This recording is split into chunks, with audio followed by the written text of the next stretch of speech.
अस्सलाम वालेकुम, welcome everyone. My name is Muzaffar Bashir Khan. आज मैं क्लासिकल मैकेनिक्स की लेक्चर स्टार्ट कर रहा हूँ।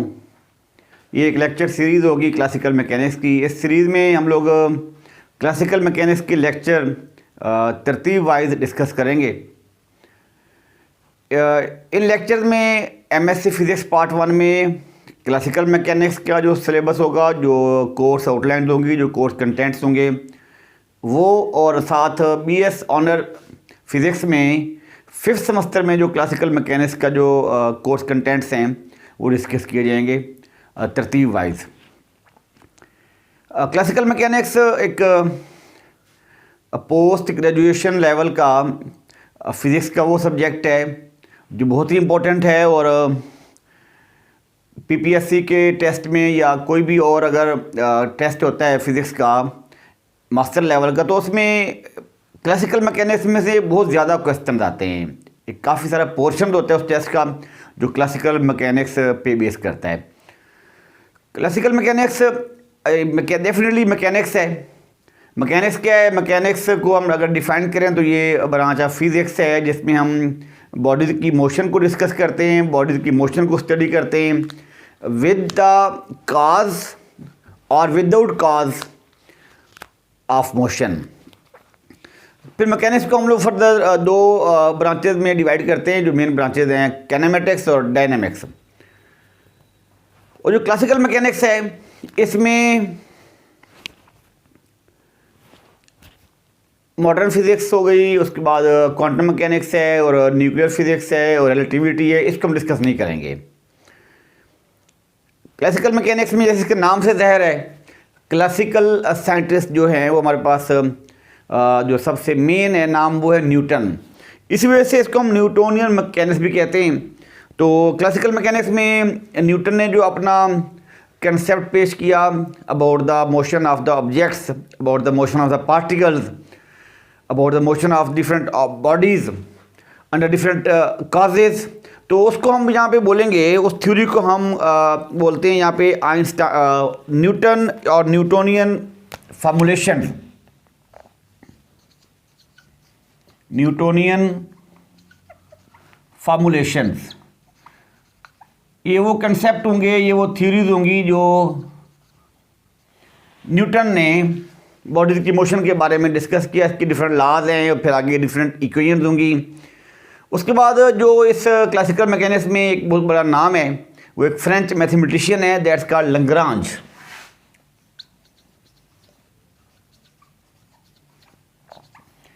तो उससे फिर लैग्रांज फॉर्मूलेशंस, जो लैग्रांज ने अपनी थ्योरी पेश की about the motion of the particles, about the motion of the objects, फिर उसने एक पूरी इक्वेशन ऑफ मोशन डिस्कस की।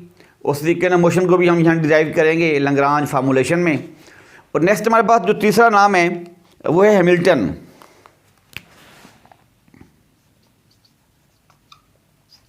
क्लासिकल मैकेनिक्स में ये 3 फार्मूलेशंस, बेसिकली ये 3 थ्योरीज हैं, ये पॉइंट ऑफ व्यूज़ हैं 3 साइंटिस्ट के about the motion of the objects. इन तीनों साइंटिस्ट के मेथड्स, प्रोसीजर्स, डिस्कस करने का स्टाइल डिफरेंट है। इन्होंने अपनी अपनी इक्वेशन ऑफ मोशन डिस्कस की बॉडी की मोशन को स्टडी करने के लिए, बट एट द एंड हम लोग ये प्रूव करेंगे कि ये तीनों फार्मूलेशन इक्विवेलेंट हैं। जस्ट इनका स्टडी करने का स्टाइल और इनकी मैथमेटिकल ट्रीटमेंट डिफरेंट है, बट हम देखेंगे कि ये इक्विवेलेंट हैं। ये एमएससी के पेपर में ख़ास तौर पे यूनिवर्सिटी ऑफ पंजाब का जो पेपर होता है उसमें ये क्वेश्चन अक्सर आ चुका है कि आप इन तीनों का कंपैरिजन करें, न्यूटोनियन फार्मूलेशन, लैग्रांज फार्मूलेशन और हैमिल्टन फार्मूलेशन को कंपेयर करने का क्वेश्चन अक्सर आता है लॉन्ग क्वेश्चन की फॉर्म में एमएससी पार्ट 1 के यूनिवर्सिटी ऑफ पंजाब के पेपर में। ओके जी, हम लोग स्टार्ट करने जा रहे हैं अभी न्यूटोनियन फार्मूलेशन। तो इसमें हमारे पास इसके लॉज हैं। ये हम 2 तरह से इनको डिस्कस करेंगे। पहले तो हम डिस्कस करेंगे एक सिंगल पार्टिकल के लिए, फिर हम डिस्कस करेंगे इन्हीं तमाम फार्मूलेशन को फॉर सिस्टम ऑफ पार्टिकल्स, जिसमें more than one particle system के अंदर होंगे। तो आज हम इसको डिस्कस करेंगे फॉर अ सिंगल पार्टिकल। तो first of all I will define what is particle.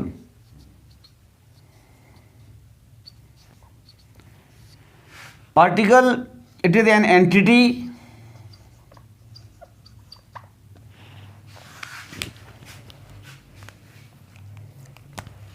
whose dimensions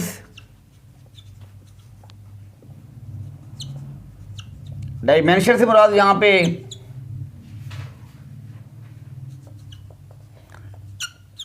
उसका एरिया है, उसकी लेंथ है, उसकी विड्थ है, उसका साइज है, उसका वॉल्यूम है, उसका एरिया है बॉडी का। ऐसी एंटिटी जिसकी डायमेंशन को हम निगलेक्ट कर सकते हैं, an entity whose dimension can be neglected is called particle. आप ये कह सकते हैं सिंपल लैंग्वेज में कि कोई भी ऐसी चीज़ जिसका साइज़ बहुत छोटा है, जिसको हम ड्यूरिंग मोशन उसके साइज़ को निगलेक्ट कर सकते हैं as compared to their motion और अदर थिंग्स, तो ये एंटिटी कहलाती है पार्टिकल। अब सिंगल पार्टिकल के लिए मैं आज डिस्कस करने जा रहा हूँ न्यूटोनियन फॉर्मूलेशन।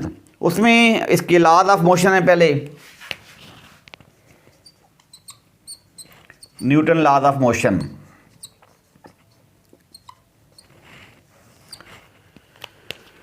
जिसमें जो फर्स्ट लॉ है उसकी स्टेटमेंट ये है कि कोई बॉडी अपनी रेस्ट की स्टेट को या यूनिफॉर्म मोशन की स्टेट को कंटिन्यू रखता है जब तक उसके ऊपर कोई एक्सटर्नल फोर्स एक्ट ना करे। इसी को हम लॉ ऑफ इनर्शिया भी कहते हैं।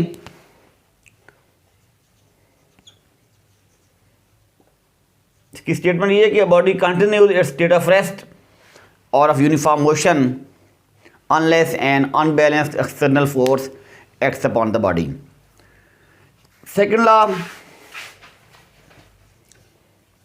लॉ में ये कहते हैं हम लोग कि अगर कोई an unbalanced external force act होती है बॉडी के ऊपर, तो फिर उस बॉडी में पैदा होता है acceleration. Acceleration is directly proportional to the magnitude of force and inversely proportional to the mass of the body. Second law की मैथमेटिकल फॉर्म जो बड़ी फेमस इक्वेशन है, F is equal to m a यहाँ पे एक्सेलरेशन है, तो आप इसको लिख सकते हैं m dv by D T, that's rate of change of velocity is called acceleration. तो ए को हम लिख सकते हैं dv by D T. m body का मैस है और मैस जो होता है वो कांस्टेंट रहता है अकॉर्डिंग टू न्यूटन। तो हम यहाँ पे इस मैस को इस डेरिवेटिव के अंदर भी लिख सकते हैं। तो ये ऐसे आ जाएगा F is equal to d by D t into m v. M v is the product of mass and velocity, that's called momentum. P equal to m v होता है। P is here linear momentum of the body, P equal to m v. तो आप यहाँ लिख सकते हैं F is equal to d by D t of P that is equal to its derivative of momentum with respect to time। तो derivative को हम लोग अब नेक्स्ट टाइम इस क्लासिकल मैकेनिक्स में शो करेंगे डॉट के साथ। तो अब इसको लिख सकते हैं पी डॉट। किसी भी चीज़ का अगर डेरिवेटिव लेना होगा तो डेरिवेटिव के लिए हम उस टर्म के ऊपर डॉट लगा देंगे। अगर डबल डेरिवेटिव लेना होगा तो फिर हम लगा देंगे डबल डॉट। तो ये पी डॉट शो कर रहा है कि it's a derivative of the linear momentum with respect to time. तो ये हमारे पास इस सेकंड लॉ की एक और फॉर्म आ गई, F is equal to P dot, force acting on a body is equal to the rate of change of momentum of the body. ये second law. No third law.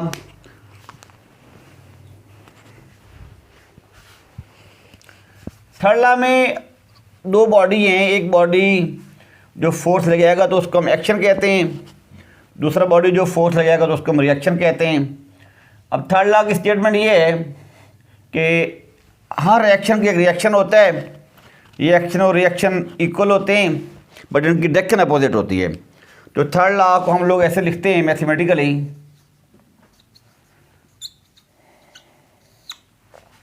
Suppose हमारे पास दो particles हैं, एक को हम आई कह रहे हैं, एक को हम जे कह रहे हैं। तो सपोज पहले एक पार्टिकल दूसरे पे फोर्स लगाता है, वो एक्शन होगा। तो एज अ रिस्पॉन्स दूसरा पार्टिकल पहले पे फोर्स लगाएगा तो वो रिएक्शन होगा। यहाँ पे एक फोर्स है F I J, is force acting on particle I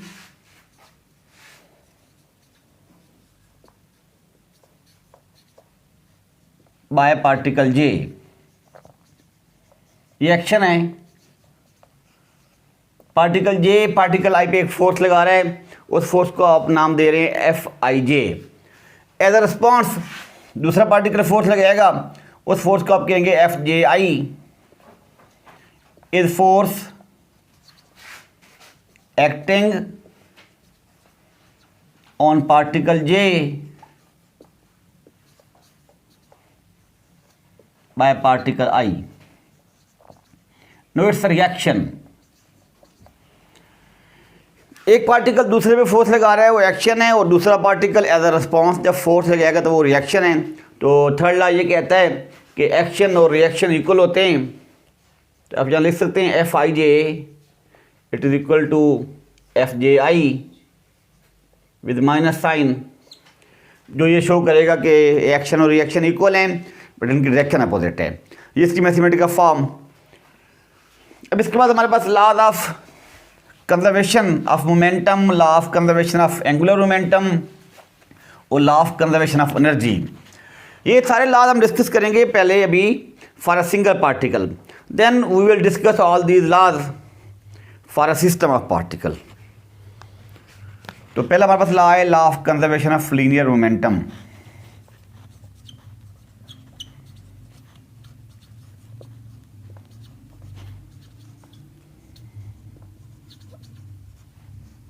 इस लॉ की स्टेटमेंट ये है कि अगर किसी बॉडी पर कोई एक्सटर्नल फोर्स एक्ट ना करे तो फिर बॉडी का लीनियर मोमेंटम कांस्टेंट रहता है। If no external force act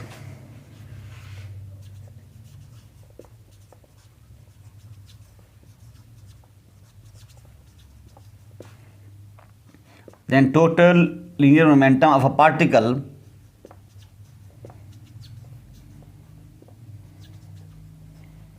remains constant।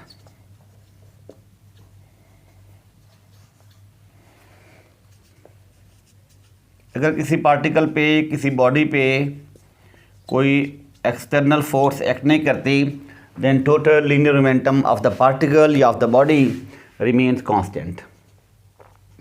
इसको हमने प्रूव करना है कि अगर कोई एक्सटर्नल फोर्स एक्ट नहीं करेगी तो उस वक्त फिर बॉडी का मोमेंटम कांस्टेंट रहेगा।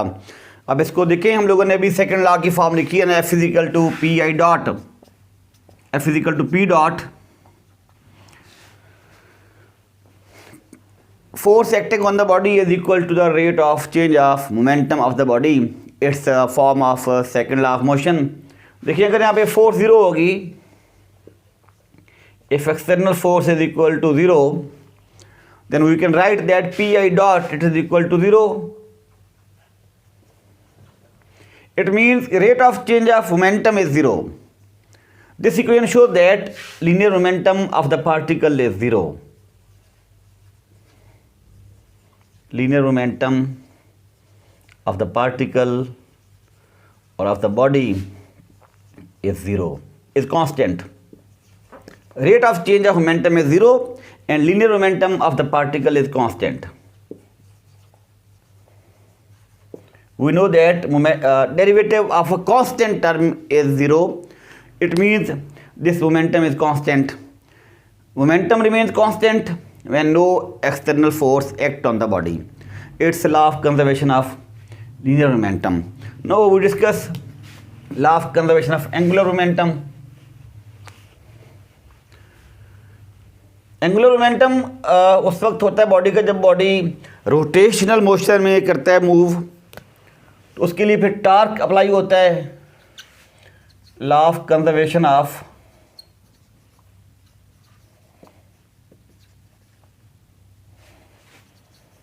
Angular momentum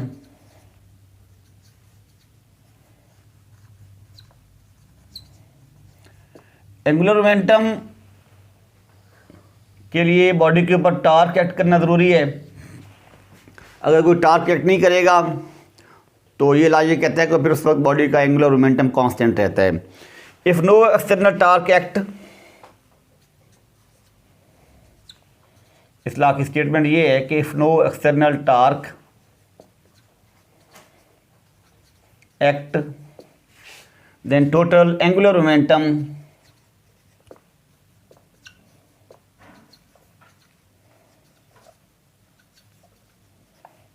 of the particle remains constant. The particle of the body remains constant or remains conserved. ये इसकी स्टेटमेंट, इसको हमने प्रूव करना है कि अगर कोई एक्सटर्नल टॉर्क एक्ट नहीं करेगा तो उस वक्त बॉडी का एंगुलर मोमेंटम कांस्टेंट रहेगा। देखिए हम लोग जानते हैं कि यहाँ पे torque that is turning effect of force, उसको आप यहाँ पे डिफाइन कर सकते हैं ऐसे, टार्क टा होता है हमारे पास r cross F,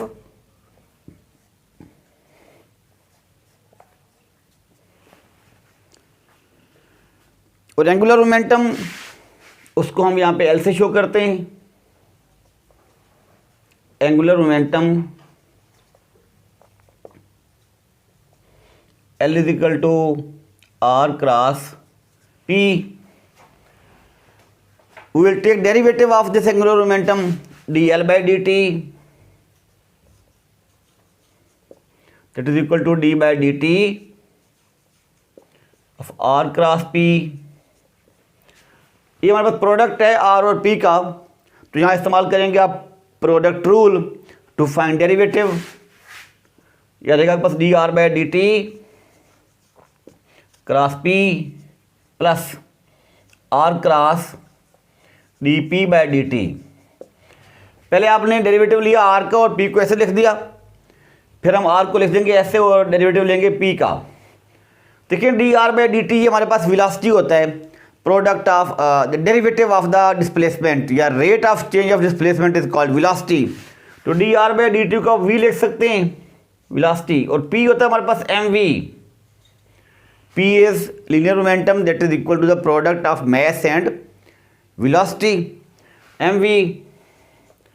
are cross देखिए D P by D T को हम लिखेंगे P dot, derivative of linear momentum that shown by P dot. अब देखिए v क्रॉस एम वी, हमारे पास v और ये फिर आगे v है, एक ही वेक्टर है उसका उसी के साथ लेंगे अगर क्रॉस प्रोडक्ट तो ज़ीरो होता है। a क्रॉस a अगर लिखो ना कहीं तो ज़ीरो होता है। Self vector product of a vector with it self that's called self vector product, और ये ज़ीरो होता है। इसी तरह आप यहाँ पे v क्रॉस v लिखेंगे ना अगर, तो ये भी ज़ीरो होगा। तो अब यहाँ पे इसको ज़ीरो लिख देंगे, v cross m v. M यहाँ पे मैथ है और ये एक स्केलर क्वांटिटी है, इसके इस वेक्टर प्रोडक्ट में कोई रोल नहीं है, तो ये वी क्रॉस वी ज़ीरो हो जाएगा। It is equal to zero plus are cross p dot. और अभी हम डिस्कस कर चुके हैं कि पी डॉट ये तो एफ के इक्वल होता है। P dot it is equal to the rate of change of momentum, it is equal to force. तो हमारे पास ये आ जाएगा आर क्रॉस एफ, और ये d L by D t इसको हम लिख सकते हैं L dot. R cross F को तो हमने यहाँ पे टार्क कहा हुआ है, तो अब यहाँ लिख सकते हैं L dot that is equal to tau. अगर ऐसा हो according to this statement of this law of conservation of angular momentum, अगर कोई एक्सटर्नल टार्क एक्ट ना करे, if tau is equal to zero then L dot will be equal to zero. अगर कोई external torque act नहीं करता तो फिर rate of change of angular momentum zero होगा। It means momentum remains constant, it means angular momentum of the particle is constant. If no external torque act, then angular momentum of the particle is constant. और ये हमारे पास law of conservation of angular momentum की form है अगर कोई external torque act नहीं करता then angular momentum of the particle remains constant. Now after this we will discuss law of conservation of energy. ये आज हम डिस्कस कर रहे हैं फॉर अ सिंगल पार्टिकल, और ये सारे लॉज हम फिर डिस्कस करेंगे नेक्स्ट लेक्चर में for a system of particle. No we will discuss here law of conservation of energy. Law of conservation of energy की स्टेटमेंट ये है कि एनर्जी कांस्टेंट रहती है। हम एनर्जी को एक फॉर्म से दूसरी फॉर्म में कन्वर्ट कर सकते हैं, but total energy of a particle remains always constant. It's law of conservation of energy. इसकी स्टेटमेंट ये है, energy can be converted from one form to other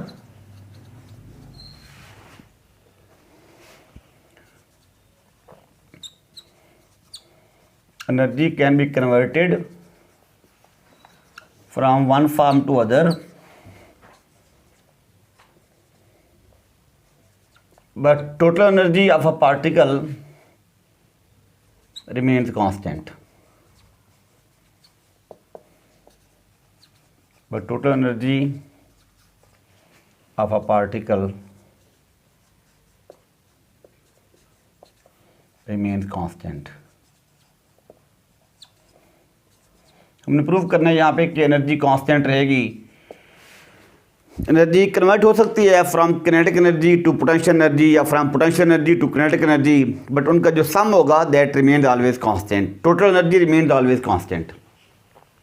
उसके लिए यहाँ पे हम लोग एक पार्टिकल कंसिडर कर रहे हैं। इस पार्टिकल को मूव करवाएंगे from any point P to Q. Consider a particle having mass m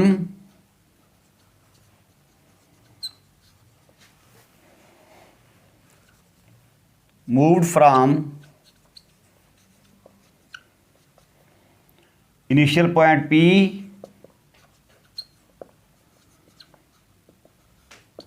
to final point Q।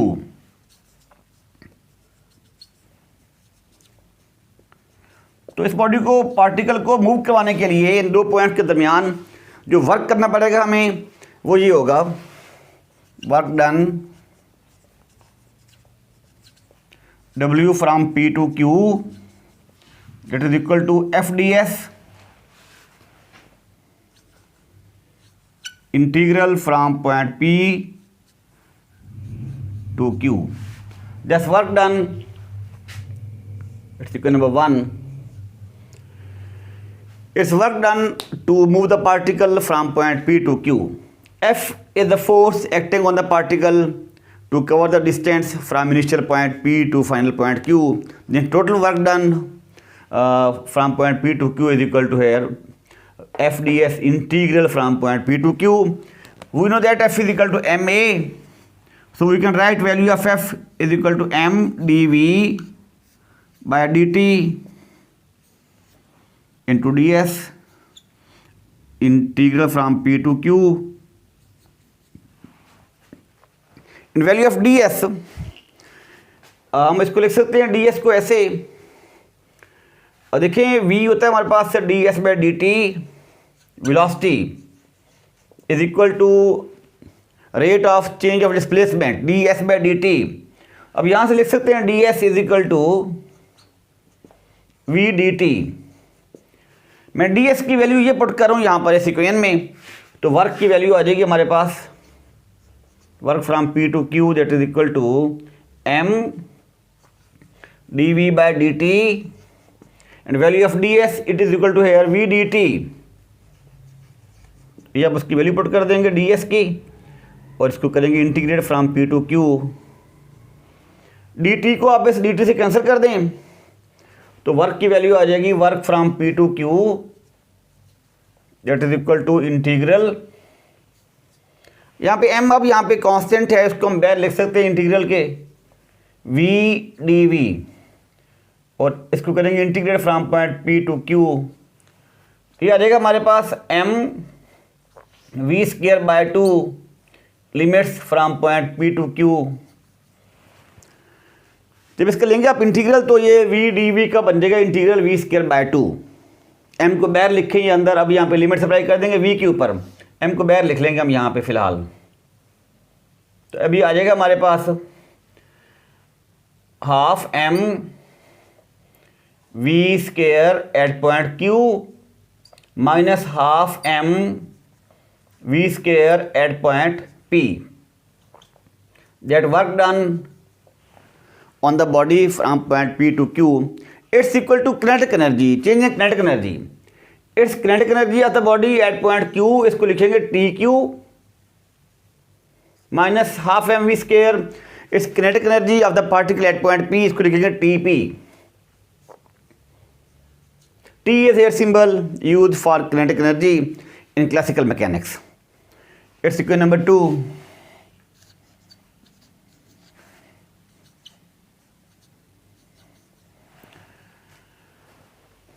If this work is done on the body at closed point, at closed path, then we can write that work done between any two points P and Q on closed path, it will be equal to FDS integral at closed path from point P to Q, it will be equal to 0. If the work done on a closed path it is equal to 0, then this force is called conservative force. Then this force F is called conservative force. For conservative force, work done along the closed path is 0, and the work done does not depend upon the path followed by the particle. It only depends upon the initial point and final point. आप इसको लिख सकते हैं ऐसे, by applying Stokes theorem. By applying Stokes theorem, we can write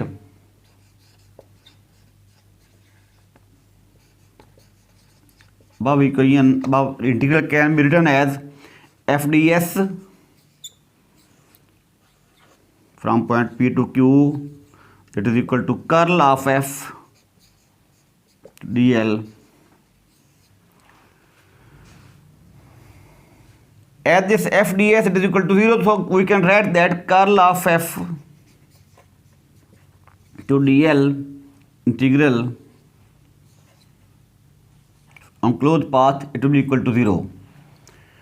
We know that curl of F it is equal to del cross F, so we can write it as del cross F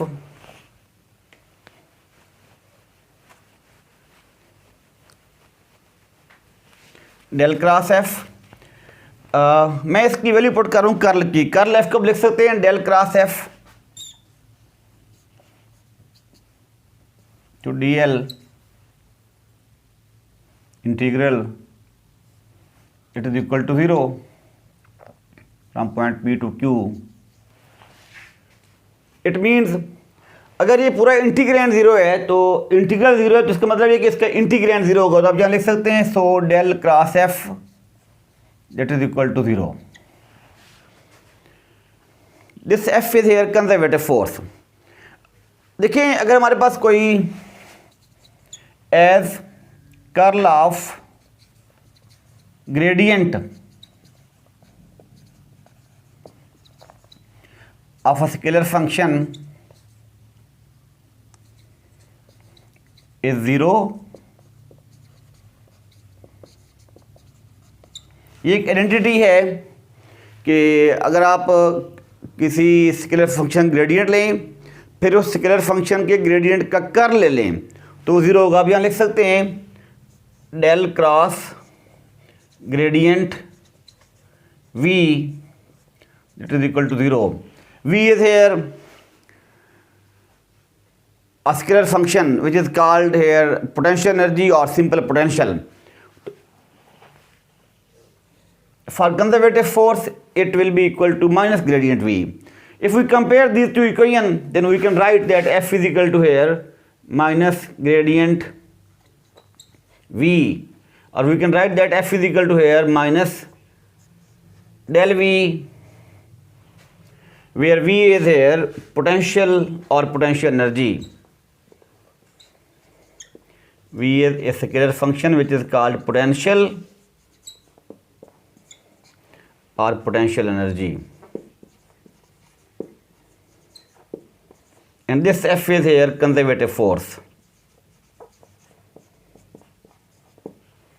F is conservative force. Again, I am using the first expression of work, that W is equal to F ds integral.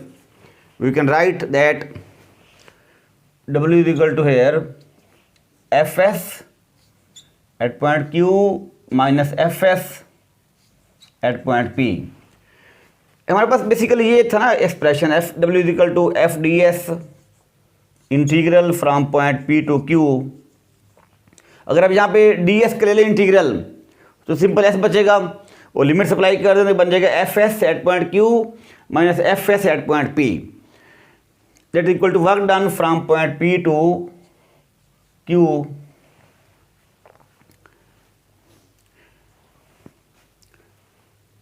Now we can find the value of Fs from here in this expression. If you take derivative of this V only for a one dimension, only for a path along the single path or along a straight line, then we can write that F is equal to here minus dV by ds, or we can write that F ds that is equal to minus dV. If we take integral on both sides and apply the limits between points P and Q, then we can write that F S at point Q that is equal to minus V at point Q, and similarly Fs at point P that is equal to minus Vp. Now put these two values in this equation. We can write that, put an above equation,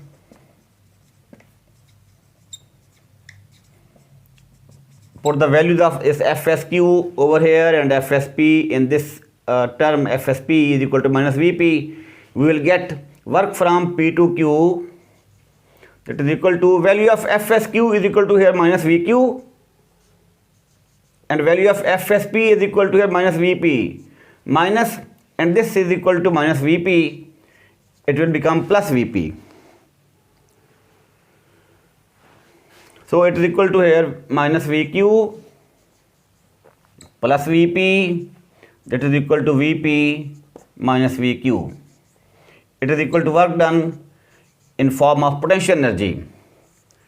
So if we compare equation number 2 and 3, equation number 2, left hand side equation number 2 is equal to work done from P to Q in terms of kinetic energy. T is symbol for kinetic energy and V is symbol for potential energy. So comparing 2 and 3, comparing equation number 2 and 3, left hand side of these two equations is equal to work done from P to Q. Left hand side of 2 and 3 is same, so तो equation number 2 हमारे पास है T Q minus T P, और 3 हमारे पास है V P minus we Q. Q वाली term मैं एक तरफ कर रहा हूँ और पी वाली एक तरफ कर रहे हैं. ये आ जाएगा इस तरफ T Q plus V Q, ये टर्म जाके लेफ्ट साइड प्लस हो जाएगी, और ये माइनस टी पी जाके राइट साइड प्लस हो जाएगी, T P plus V P. देखिए हमारे पास ये sum of kinetic energy and potential energy at final point Q, और ये हमारे पास sum of potential energy and kinetic energy at initial point P, दोनों इक्वल हैं. इट मीन्स कि energy remains constant, total energy remains constant. अब यहाँ पे टोटल एनर्जी से मुराद है sum of kinetic energy and potential energy that remains constant. तो total energy it is equal to E, that is equal to T plus V, that is equal to constant. और ये हमारे पास इस law of conservation of energy की statement है कि energy remains constant, energy can be converted from one form to other but total energy remains constant. अगर ये एनर्जी कांस्टेंट है तो फिर इसका डेरिवेटिव जो होगा अगर हम ले लेंगे E dot that should be zero. इसको भी प्रूव कर लेते हैं। ई डॉट ई हमारे पास है T plus V, T is equal to here half M V square kinetic energy, V is potential energy, and you know that potential energy is the function of position.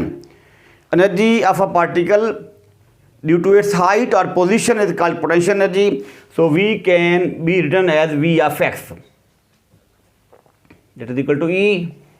Now we will prove that E dot should be 0. If E is constant, we have proved that E is constant here. If E is constant then E dot should be 0. E dot 0 होना चाहिए। तो E dot लेंगे हम, derivative लेंगे both side पे। तो E dot जब लेंगे फर्स्ट टर्म का डेरिवेटिव आ जाएगा आपके पास हाफ 2m और ये V हो जाएगा। V का फिर डेरिवेटिव लेंगे, V डॉट हो जाएगा। जब V का कैपिटल V देखें स्टूडेंट्स, कैपिटल V हमारे पास पोटेंशियल एनर्जी का सिंबल है और स्मॉल v है सिंबल फॉर वेलोसिटी। तो कैपिटल V के जब लेंगे डेरिवेटिव हो जाएगा डेल V ऑफ x, फिर x का फिर लेंगे डेरिवेटिव हो जाएगा x डॉट। तो टेक्निकल डेरिवेटिव है, देखें हम लोग डेरिवेटिव ले रहे हैं with respect to time. E का डेरिवेटिव लेंगे with respect to time, that's called E dot. फिर इसके अप्लाई करेंगे पावर रूल, 2 आ जाएगा यहाँ पर m, फिर V का बाकी पावर 1 हो जाएगी। फिर V का डेरिवेटिव फिर लेंगे जाएगा V डॉट। जब V का डेरिवेटिव लेंगे with respect to time that's equal to V dot. And similarly ये जब आपके पास है पोटेंशियल एनर्जी V, इसका लेंगे डेरिवेटिव तो ये लिखा जाएगा del V। Del is operator basically which is operator इसमें जिसके अंदर पे हमारे पास होते हैं पार्शियल डेरिवेटिव होते हैं अलॉन्ग 3 डायमेंशंस। तो यहाँ पे हम लोग सिर्फ अलॉन्ग 1 डायमेंशन ले रहे हैं। तो del of x, del of V into x dot, इस 2 को 2 से कैंसिल कर दें आप। m V को लिख सकते हैं x dot, V is derivative, V is equal to the derivative of displacement. Rate of change of displacement is called velocity. तो मैं V को लिख सकता हूँ x डॉट और ये V लिखा हुआ है, V डॉट लिखा हुआ है। जब ये V डॉट का मतलब ये कि ये x का डबल डेरिवेटिव है, x डबल डॉट, ये बन जाएगा V डॉट। V होता है is equal to x dot, जब V डॉट लेंगे तो फिर x डबल डॉट आ जाएगा plus del of V of x into x dot. X dot को आप इन बोथ टर्म से कॉमन ले लें तो आ जाएगा m x double dot plus del of V, common ले लिया आपने x डॉट। देखिए m x double dot, x dot होता है वेलोसिटी और x डबल डॉट होगा एक्सेलरेशन। तो ये बन जाएगा आपके पास ma और डेल ऑफ V को हम लिख चुके हैं ऊपर। ये आपके पास है डेल ऑफ V की इक्वल किसके होता है, ये होता है माइनस एफ के, क्योंकि हमने प्रूव किया है पहले कि F इज इक्वल टू होता है minus del V। F is equal to होता है माइनस डेल V। और अगर आप डेल V निकालना चाहें यहाँ से तो del V is equal to आ जाएगा हमारे पास माइनस एफ के। तो डेल V को मैं लिख सकता हूँ minus F into x dot. अब देखिए m A according to second law of motion ये एफ की इक्वल है और ये minus F into x dot, ये एफ और माइनस एफ कट जाएगा तो ये 0 हो जाएगा। E dot is equal to 0। इसका मतलब ये है total energy remains constant. Total energy of a particle remains constant.